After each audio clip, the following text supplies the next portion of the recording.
Happy Friday, Dr. Richards. Happy Friday, Dr. Leib. How you doing? Good. How are things over at More Than Movement? They're good. They're things are a little crazy in the city though. Like down the street from us, a car was flipped over today. Don't really know how that happened, but yeah, that was just like nuts. Hopefully everyone's okay. But like Yeah. walked outside and saw a car just like on its side. Um, but other than that, things are going well with More Than Movement. Not so exciting in Ardmore. We just have like constant road work. That's all I can say. And like sometimes it's like a game of Frogger trying to figure out how to get to work. But other than that, not so exciting.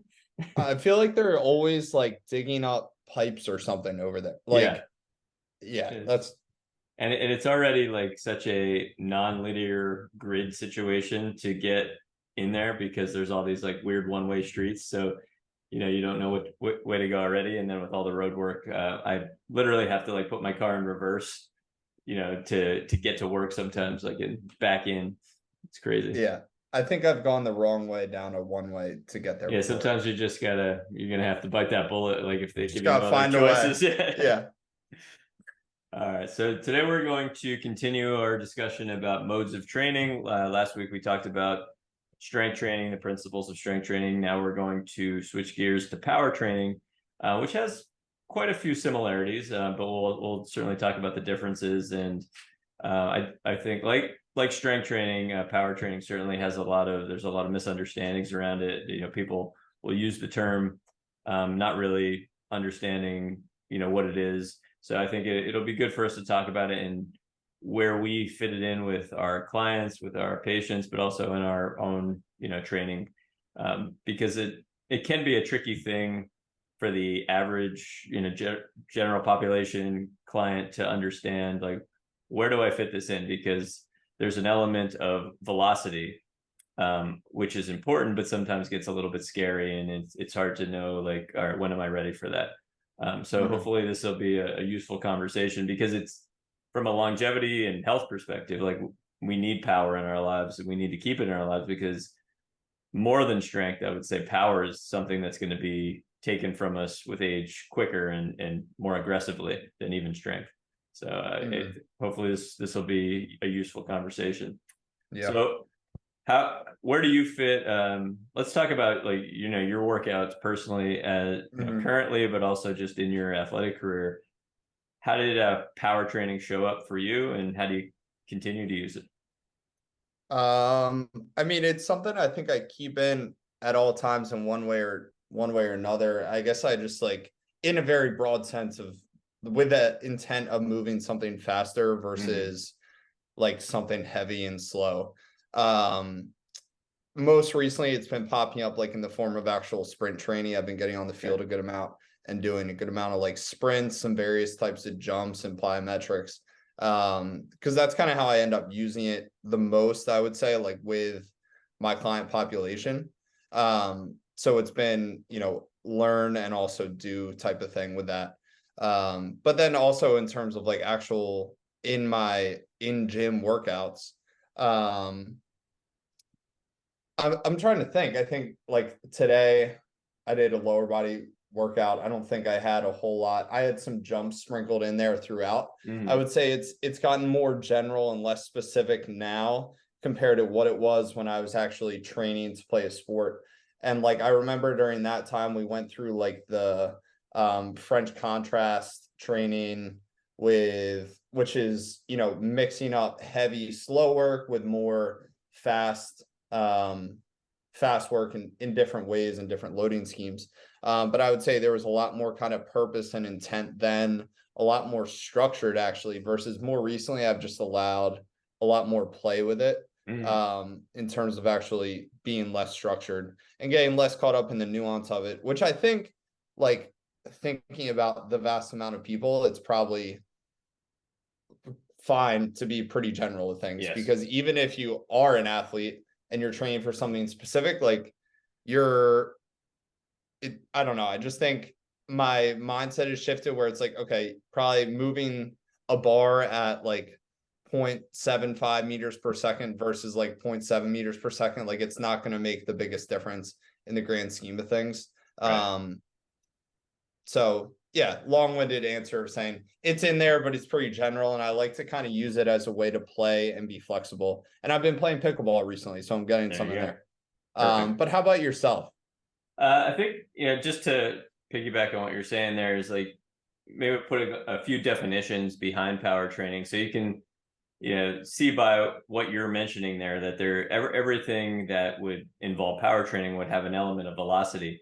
But to be a little bit more specific, maybe from like a physics perspective, it's really like the rate of doing work or the amount of energy transferred per unit of time. So like you could break that down into an equation where it's work over time, right? And then work can also be broken up into force times distance. So when we were talking about strength, we're really kind of just talking about the ability to resist force, which is, like really broad. But it didn't really matter. Like the distance piece and the time piece really didn't have to be involved to be promoting strength. It can certainly, but it didn't have to be involved. So you could just be squeezing and crushing something, like moving an object zero distance and still be demonstrating strength. But when we're talking about power, we have to have some element of we're moving something a distance, and we have to be doing it within a certain time element, which means that there has to be a speed piece to it. So, and that can be different than just like pure speed when we're trying to, and we'll talk about that maybe in another podcast about the idea of speed training versus power training. But I think when I'm thinking about power training, I'm thinking about trying to create as much speed in one repetition as I can, and generate the force necessary to move something a great distance. And in order to do that, I would have to generate speed. And so it's which is different than saying, okay, if I'm gonna say do a one like power rep, like I'm gonna do a power squat, for instance. I'm gonna go down and I want to come up as fast as I can. I want to explode up. So the word explode often is used with power training. That would be different than I'm going to do as many reps as I can in 15 seconds. That which to me is more along the speed element of things. So it's that one rep, which like strength training, where we often have to educate a client on what it feels like to do strength training. It doesn't feel like you're a pool of sweat on the ground. It doesn't feel like even necessarily your heart rate's elevated. Like that's not the intent. The intent is to feel like you're working really, really hard to lift something that's really, really heavy, And with power work, it's really this feeling of like being explosive. And so I feel like there's an education to that feeling. And that's sort of, once you have experienced that, I think you can be a lot more creative in how you use that. You can sort of blend that in to some other things, right? It's involved in many sports, but it might also be involved with endurance and agility and things like that. You mentioned pickleball. Started playing a little bit myself, and if anytime I try to be too powerful, I just hit the ball too far. So I'm working on my dink game and my drop game because I need a little bit more accuracy before I can unleash the power. The power is not the problem; it's the accuracy. But the idea there is, power would be like a drive in golf, like driving the ball as hard as you can. Yeah, obviously need some accuracy there, but it's that feeling of like just crushing something, right? It's explosiveness. So teaching people that feeling, I think, is how I use power in the clinic with myself too. It's, I'll try to think of it as, all right, I've just done some strength work with a movement. Maybe I'll take a little bit of load off and I'll just move that load faster and have the intention be explosive. So there can be like a natural transitioning from strength work right into power work. In a program, in some type of periodization idea. Because I like the idea of like doing strength first because it's a slower type of movement that I can feel like I have a little bit more control of. And it's almost like if you've ever played baseball and you had a donut on the bat, as you're warming up, you take the donut off the bat and the bat's lighter. After doing a phase of strength work, I do similar movements, but I just try to be more explosive with them, get more velocity out of a low amount of reps. And I think there is a spark that you get from that you feel a bit more explosive. Yeah. No, I agree. Um, I think I used to be so bent up on like, okay, I need to do my power work before doing strength work because I read that in some textbook, and I Yeah. just don't I think I found anecdotally it's like there's advantages going both ways. Like what you said in terms of doing some strength work before, like it has that feeling of like take the donut off the bat. Yeah. Um versus actually doing sometimes power work first, like sometimes your strength work then actually feels like it moves a little bit faster. So I think Yeah. it's like it's probably beneficial to play around with both ways and incorporate some variation in your training over time with that. Yeah. And just kind of see how it feels one versus the other. Yeah. And I think there's a difference too between, if you're doing that within a session, right? So like say you have a movement that you're biasing towards power, and then you're going to do a movement that you're biasing towards strength within like one workout. I understand the debate to start with power first, but it really depends on like Yeah. how much are we splitting hairs here? Like I kind of like the idea if I'm doing it in the same session, then I'm going to go power first, just because I feel like the qualitative feeling of explosiveness, like I want everything involved in that. Like I don't want to be fatigued at all when I'm going into that. Where with Yeah. strength, I don't really want to be that fatigued either. But to me, like strength work, at least in the way that I program it, is just I just got to hit the number that I'm Yeah. doing that day. Where with power, it's a combination of if I'm doing power cleans or snatches or something like that, it's hitting the number, but it's also this feeling of explosiveness that I'm trying to optimize. So I want my fatigue to be less when I'm doing power versus, strength, but it's really like I don't think it will matter that much. Yeah. And typically I don't program the two together, but I would I like the idea in at least in my experience with when I'm programming, like after a strength phase where I'm done with that strength phase, I might Yeah. take actually similar movements and then do them power oriented, or I'll go like power lifting style, which is the language around the sports is quite a misnomer, right? Because power lifting is really just like absolute strength work, and Olympic weightlifting is really more power work. But Yeah. I will go from like powerlifting style movements, heavy deadlifts, heavy back squats, and then I'll do a phase sometimes of Olympic weightlifting, and the weights are a lot lighter for me, but as you'd expect they would be for most people. But I feel like I'm just more explosive, which you need to be in order to get under the bar. Mm-hmm. Yeah.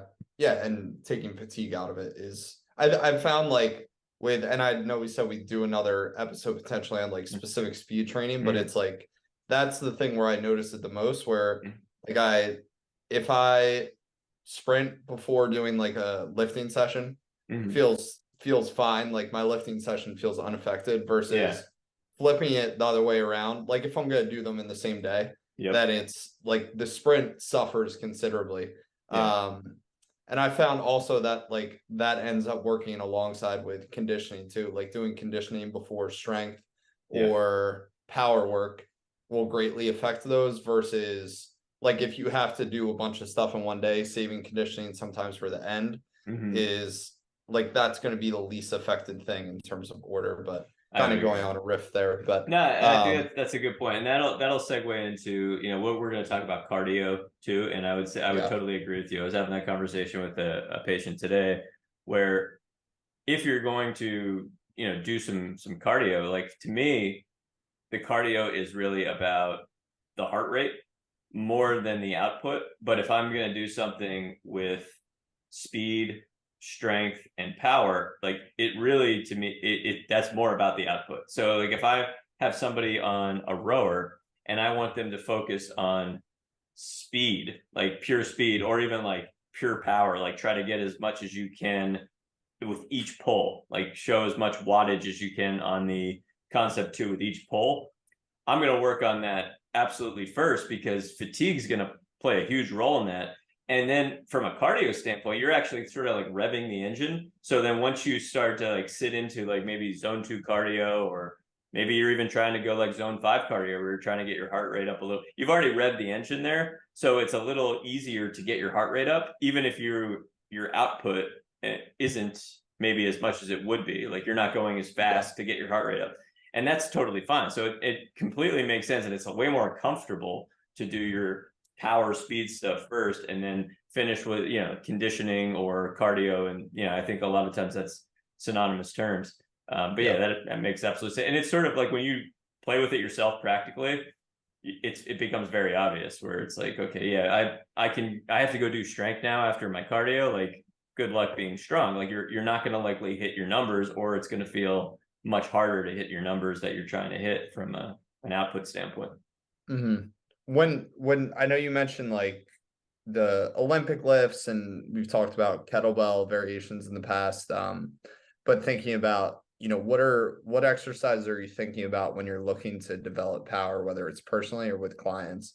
And that'll vary, but yeah. So from a basic, just following the idea of the movement continuum, like any movement can be turned into power just by changing the intention to being explosive, right? So like it could be you just did a deadlift, and a deadlift is typically thought of as a strength movement, but I'm going to go a little bit lighter, and I'm going to, now my intention is to rip the bar off the ground as quick as I can, maybe even get a little air, right? Like a jump, hinge or something like that, right? And that's, so if that's where like jumping sort of comes into play here.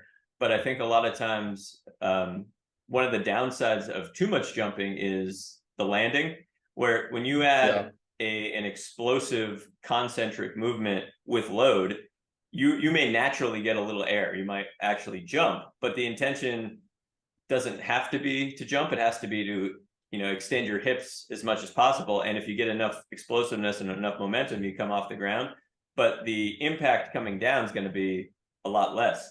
So, and the intent with power tends to be more on the concentric, where with something like agility and plyometrics, it's controlling the impact of the eccentric and, multiple repetitions. And even with, that's where I also differentiate, like a lot of speed work, there's a combination of cycling through concentric and eccentric, right? Mm-hmm. And that control is sort of what makes it difficult. And I think in many ways what makes it the last thing I want to program for someone that's new to movement, where like power I think can be trained pretty quickly, just because like all you got to do is, tell somebody get up really fast, right? And then it's relative for them that like what's more powerful. So that is the start when we're thinking about like any movement can just be turned into power by making that concentric, that propulsive phase of the movement progressively more explosive. Now, what's difficult about that is how do you monitor like someone getting more powerful? Well, qualitatively, you can do that. It becomes kind of obvious for the person, where it's just like you feel like you're getting up faster, right? Like, do you feel like you're more coordinated with that? I think that's where like things like Olympic lifting become nice, because, or Olympic lifting or their variations. So like like a kettlebell clean and a kettlebell snatch to me are the variations of Olympic lifting that I do with most clients, and myself included. I like barbell stuff better, but it's like for me, it's like more of a time consuming process. It's a bigger setup. I usually have to wear special shoes, and because like that's just my body feels like it needs that. It's also, but I do feel like if I am in a barbell program with Olympic lifting, I am generating more power. Like I just feel like it's a bigger bang for the time spent, but it's harder for me to put time into the reps there. So I'll do a lot of kettlebell work, cleans and snatches, anything that has a ballistic element, even swings, but swings like I wouldn't put into a power category as much, unless I'm doing like a dead start swing where I'm doing like one powerful swing, parking the bell, repeating. So sometimes I do that, but snatches are my go-to, because like I feel like I've become proficient enough with them that I can kind of grab a bell, don't have to have shoes on, and I can work heavy from the ground, like dead start snatches. And I can kind of progressively like try to get a heavier bell there. So that's my go-to. That, I mean, different versions of that, teaching people those movements with a kettlebell are usually what I'm going to do with most of my clients, just for what their level is. Yeah. I use a lot of like, I've actually used a lot of dumbbell snatches recently, because I find it's like teaching wise pretty easy to teach, where it's like, okay, just try to throw this thing towards the ceiling. Yeah, And you don't have to worry as much about like the catch on the, like, I feel like people sometimes struggle with the catch on the wrist. So it's like 100%. a little more forgiving with that. So I've been using that a lot. And then yeah, I think I'd I'd fully agree in terms of I love the barbell Olympic lift variations. I also love them for like the actual training of impact, almost as much of like Yeah, the actual like eccentric kind of loading of that and being able to quickly brace and deal with an external implement. yeah, But yeah, I use a lot of snatches. We'll use like trap bar jumps for people. And then yeah, I think with my population, definitely start incorporating some more jumps, but starting to offload the landing a little bit. So like a box jump, for example, versus like a jump over a hurdle or on the ground, so that it's like, okay, let's just get to this height and then it actually just deloads the landing, or using like a band resisted broad jump or something like that, where the band is actually, yeah, it kind of resists your jump a little bit, but it's more so as you jump out, it kind of softens your landing for you. yeah, So I think, and it's like a good teacher because it's like, okay, just jump in the opposite way of the band. yeah.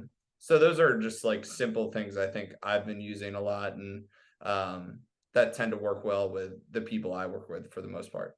Yeah, I think the dumbbell variation is I agree with, like, for if I want to teach someone a snatch and I've never really had time to go over any drills for it, Yeah. I'll go to the dumbbell before the kettlebell, just because you don't have to deal with the landing on the forearm component. And the cue is oftentimes just put the bell like right between your feet and get it overhead as fast as you can. And that actually seems to, it's not always pretty in the way that you might want it to be pretty, but it's safe and it's certainly effective for what you're looking for. Yeah. And in some ways, it's easier to do than even teach someone some version of a dumbbell clean, which isn't going as high. So there's, because of the distance idea, to snatch should be generating more power than a clean, because you're moving a weight at greater distance. Now you may not be able to do as much weight going overhead, but I do think that I find that to be an easier starting position for people. The thing I've been doing a lot with cleans lately for beginners, or for people that I just really don't really have an intention to have them do, like, strong first kettlebell work. I just want them to do something powerful.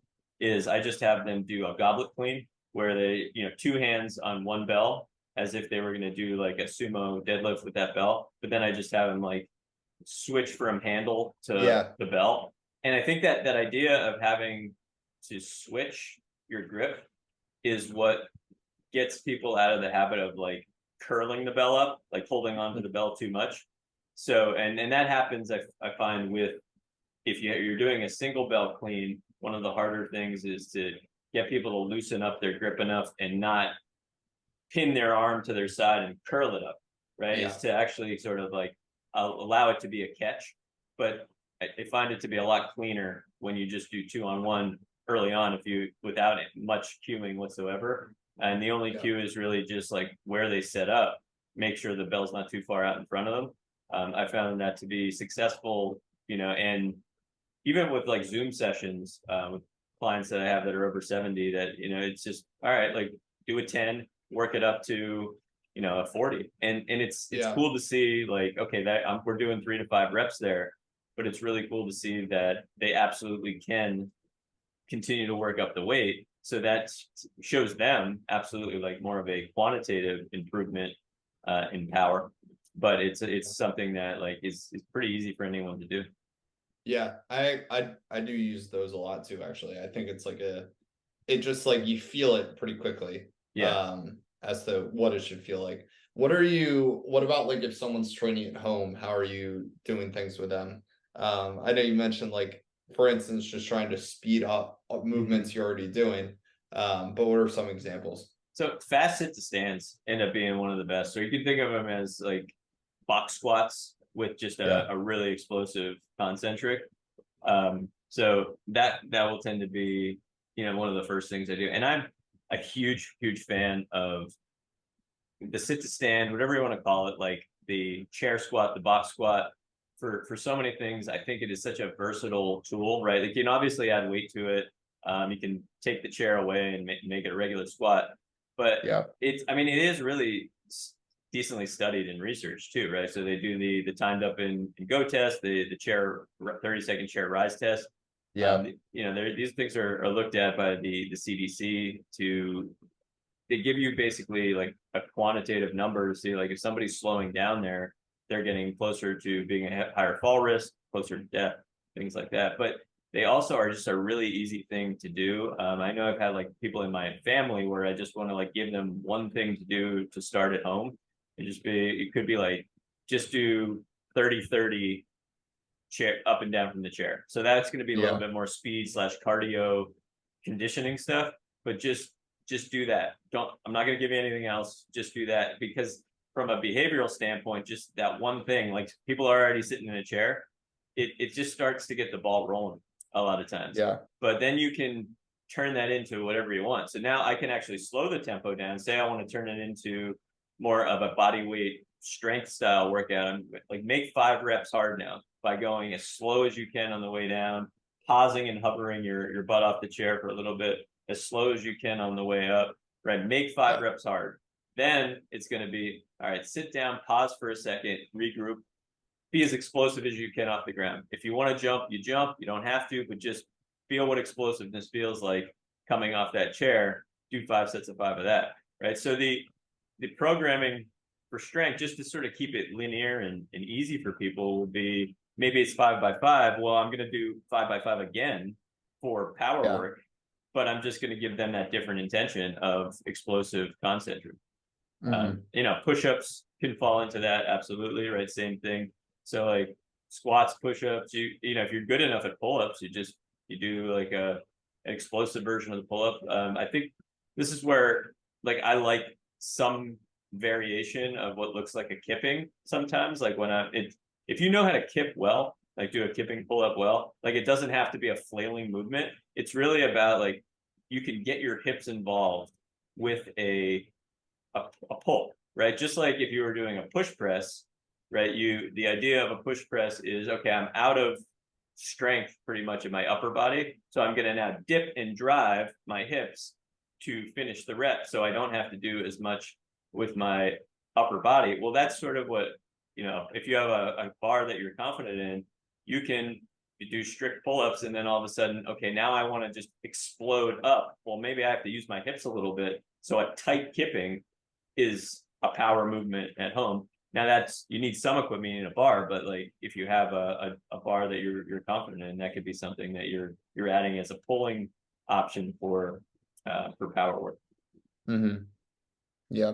And I think too, like another pulling is just like sometimes I think bands are helpful with this too. Absolutely. As opposed to like dumbbells or implements or kettlebells, because it's like, well, you can just pull it as fast as you want, and like it's not gonna like keep going behind you essentially. Absolutely. But the resistance changes a little bit as you pull. But sometimes I think that's another good alternative if like in terms of pulling power, if a pull-up isn't available to you, or like a variation of it. 100%, definitely. And I think like I've really grown to have more and more appreciation for bands. And like I have a patient now where she's in and out, like sometimes she's traveling. So like when we have to do Zoom, there's times where I'm like, okay, these aren't going to be as effective of sessions, but she has bands, and she has like more of the monster bands as opposed to the ones with the handles. So like I was thinking, yeah, there's not going to be that the resistance will be too great. There won't be a ton that we can do, and we were able to like figure out quite a bit we could do. We can use them for assistance, but then they're just the ways that you can kind of put them around your shoulders, you know, do upright rows with them, biceps. So yeah, you could do a ton with bands at home, and usually when you purchase them, they come in a set.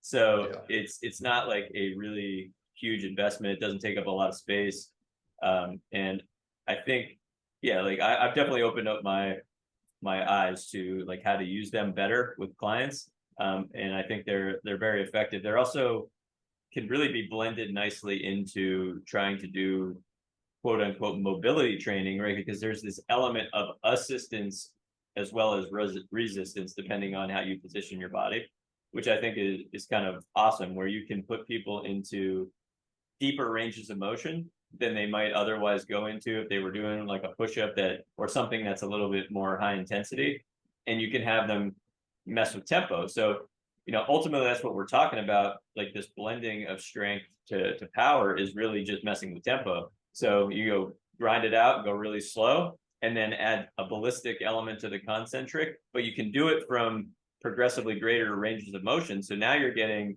maybe a more specific power of a joint at a range of motion that they wouldn't feel confident, or I wouldn't feel confident having them do with like a heavy loaded barbell. But that can promote maybe a little bit more joint resilience too with power. Mm-hmm. Yeah, I think too with bands. Yeah, I think also what's beneficial is like from a strength perspective, it's just this is my inner meathead coming out, but like the accommodating resistance factor of it that you can use for mobility, can also use for strength, and then like combining that with dumbbells. I just love doing like a banded bench or something like that, where you're just increasing some resistance through the range. So a lot of benefits of it.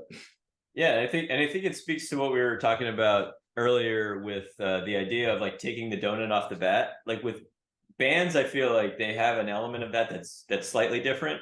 But like if you're kind of working against the resistance of a band, like the resistance changes in throughout the whole repetition, right? Yeah. So then there's a point where you almost feel like you're being assisted, and then there's a point that you're being more resisted. So it's that sort of confusion of velocity that I think actually, I'm not going to say it promotes more power, but it definitely like makes your body feel different when it comes to promoting power. So I think it's like a nice added element that you can't get from just saying like go faster, explode harder, things like that. So yeah, I find if I'm trying to create power with rotational movements, bands work so well because they sort of like load me back into the position I want to start from.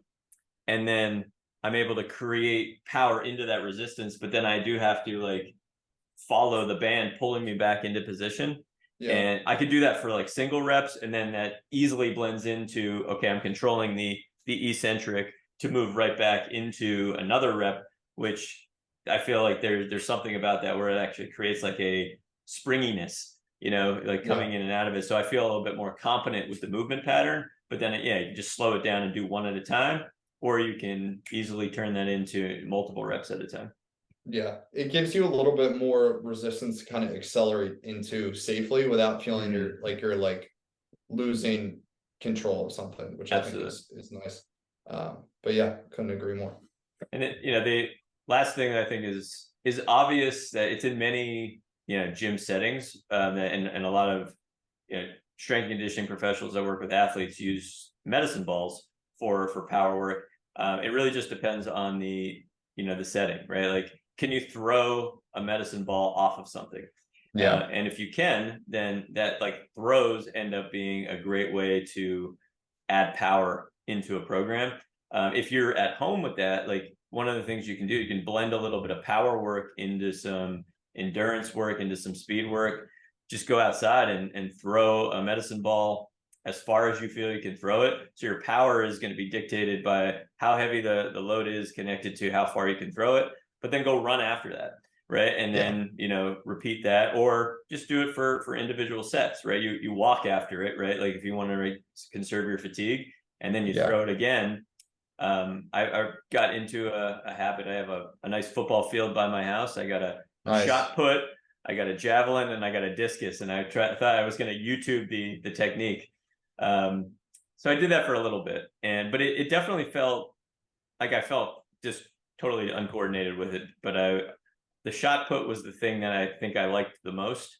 But even just doing like a poor man's version of the shot put, it felt good to just have that power, that intention of I want to throw this as far as I can, and then having to figure out technique gradually over time, just walking for the ball, throwing it as far as I could. So depending on the yard you have, depending if you have a park, that's actually a great, I think, underappreciated way to work on power. Just throw stuff and you can have some type of metric for, all right, like how heavy is the implement you're throwing, and then what's the distance that you're throwing it, and just noticing that get better over time. Mm-hmm.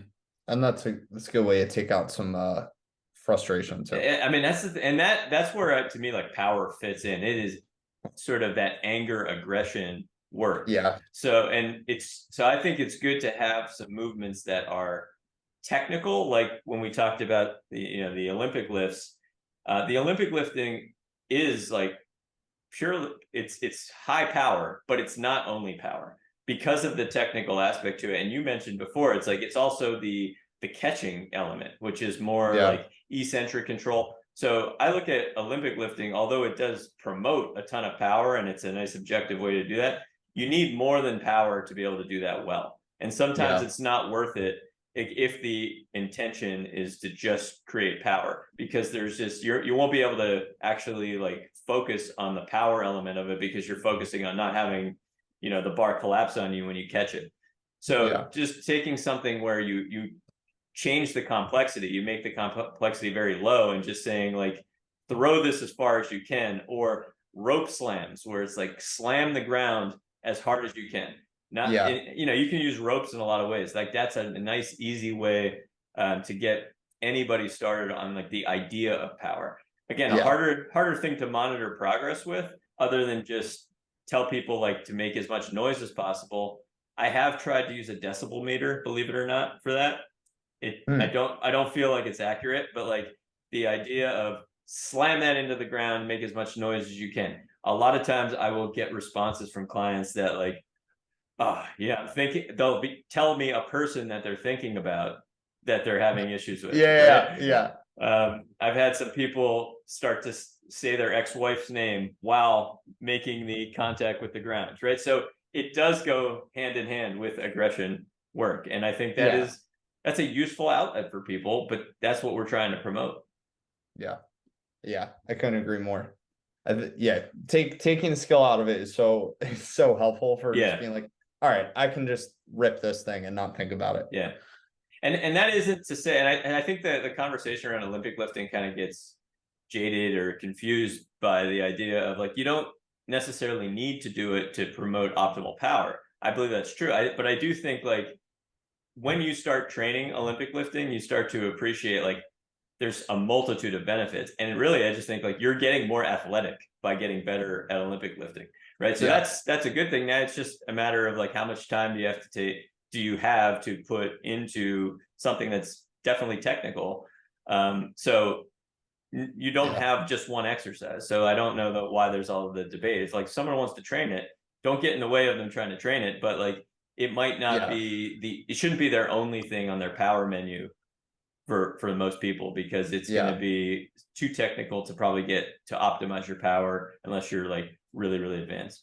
I agree. And I think it's like they're skill wise easy enough to get good enough at them to get something out of them, that it's like, okay, you can there's still value in this, but it just may not be for quote power or whatever it is. Like, and I think like another, like the deconstruction of the Olympic lift can be used for power as well, right? So, and I think I was hearing a podcast where they were talking about like the difference between like a power clean versus just a high pull, not necessarily like a high pull like that you see in CrossFit where they get the bar up to the chin, but just like a powerful deadlift that you're just pulling the bar up wherever it goes to. And it's more about just doing a more powerful deadlift, really, right? And then the bar follows whatever explosiveness you can get. And that's sort of just one piece of what ends up being an Olympic lift. Like, so, and you can likely think of the same thing if you're just doing, if you have to do a clean and jerk, just doing the different versions of push presses and push jerks, instead of having to do the whole movement, well, you can be a little bit more focused on like be as explosive as you can with just this movement. So I think learning the whole movement is great, but more power may early on come from just the deconstruction of that movement and every element of it. And then you put that all together. That's why I think of it as like, it's not really about optimizing power, but it's it is an impressive movement, and you've done a lot to get better at that and get better at that with a lot of load. 100%. 100%. Cool. So hope this was useful. I think, like, in summary, to just from a standpoint of like, how do we look at fitting this into a workout regimen, whether at home or in the gym? It's actually, the parameters are very similar to strength training. So you can think 5x5, you can think 5x3, reps low. You don't want reps high. Rest as much as you need. You want to respect fatigue. You don't want to do a lot with fatigue. And your whole intention here is now to just get that feeling of explosiveness with each rep, not to get sweaty, not necessarily to get the heart rate up. This is not your time for calorie burning per se. Like, maybe it's for metabolism, but like, you're not looking at your heart rate monitor and saying like, okay, I'm going to use my power training to get me an optimal amount of calories burnt for weight loss. But where this does fit in is in that, I think, that metabolic piece. If you get more explosive, you're likely doing something for your body that is going to actually fit into that basal metabolic rate for the bet, which is going to make everything easier down the line. But when you're actually training it live, you may feel like you're not doing a ton of work. Like, you should feel stimulated when you're done, not fatigued. That's my experience with power work. And that if I do feel fatigued, I probably went too hard, and I probably got to the point where my last couple sets were not my best power sets.